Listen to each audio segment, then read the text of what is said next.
Peran pertanian diakui sangat strategis dalam mendukung perekonomian nasional, terutama dalam rangka mewujudkan ketahanan pangan, peningkatan daya saing, penyerapan tenaga kerja dan penanggulangan kemiskinan, mendorong pertumbuhan agroindustri dan memacu ekspor komoditas pertanian untuk meningkatkan devisa negara. Pertanian yang maju, efisien, dan tangguh mempunyai peranan penting dalam pencapaian tujuan pembangunan nasional. Salah satu tantangan besar pembangunan pertanian yaitu bagaimana pertumbuhan ekonomi yang dicapai mampu meningkatkan pendapatan petani kecil. Untuk itu, peningkatan produksi komoditas pertanian dan peningkatan daya saing produk pertanian harus diarahkan agar mampu mendongkrak produk domestik bruto sektor pertanian sehingga hasilnya dirasakan oleh petani. Semakin maju masyarakat, tingkat kesadaran terhadap perlunya standar semakin meningkat sehingga proses standarisasi atas barang dan jasa yang dihasilkan oleh produsen, termasuk hasil sektor pertanian juga akan semakin meningkat. Standarisasi dan penilaian kesesuaian juga merupakan faktor penting bagi perkembangan dunia usaha di Indonesia. Tanggal 21 September tahun 2022 menjadi tonggak sejarah baru bagi Kementan dengan dilahirkannya Badan Standarisasi Instrumen Pertanian, BSIP, melalui penerbitan Peraturan Presiden Nomor 117 Tahun 2022 tentang Kementerian Pertanian. Badan baru ini memiliki 5 unit kerja setingkat Eselon 2. Salah satunya adalah Pusat Standarisasi Instrumen Tanaman Pangan (PSITP).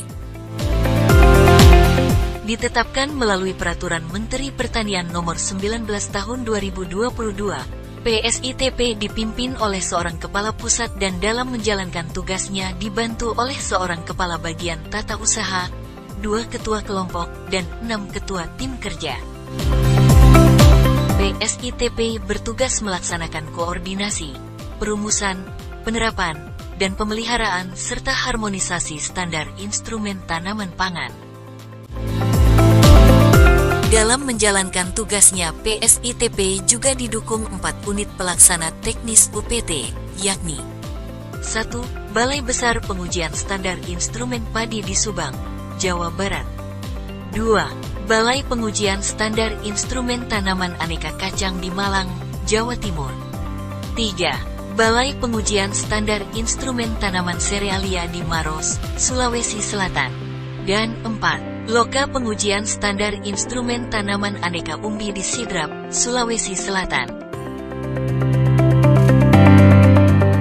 Proses bisnis utama yang diselenggarakan oleh PSITP dan UPT-nya adalah standarisasi dan penilaian kesesuaian.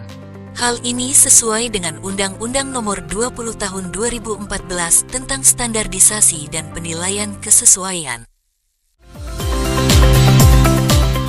Dalam menjalankan proses bisnis standarisasi, PSITP mengelola kesekretariatan Komite Teknis, Komtek. 6511 tanaman pangan di bawah koordinasi Badan Standarisasi Nasional, BSN.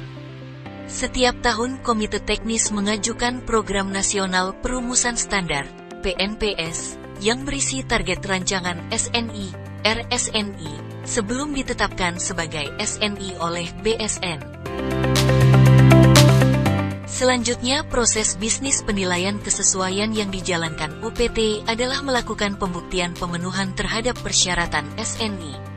UPT lingkup PSITP pada saat ini telah memiliki fasilitas laboratorium uji yang terakreditasi dan tengah berproses membentuk lembaga sertifikasi produk, LS-Pro. Untuk menjalankan proses bisnis standarisasi dan penilaian kesesuaian, PSITP dan UPT-nya diperkuat sumber daya manusia sebanyak 346 orang yang terdiri atas 9 pejabat struktural, 132 pejabat fungsional khusus, dan 205 pejabat fungsional umum. Selain sumber daya manusia, UKUPT lingkup PSITP memiliki aset berupa bangunan dan lahan produksi yang tersebar di keempat UPT-nya. PSITP siap mendukung peningkatan kinerja Kementan melalui penyediaan dan penerapan standar instrumen pertanian. agrostandar, dalam rangka memacu peningkatan daya saing dan nilai tambah produk pertanian Indonesia. PSITP pasti lebih baik.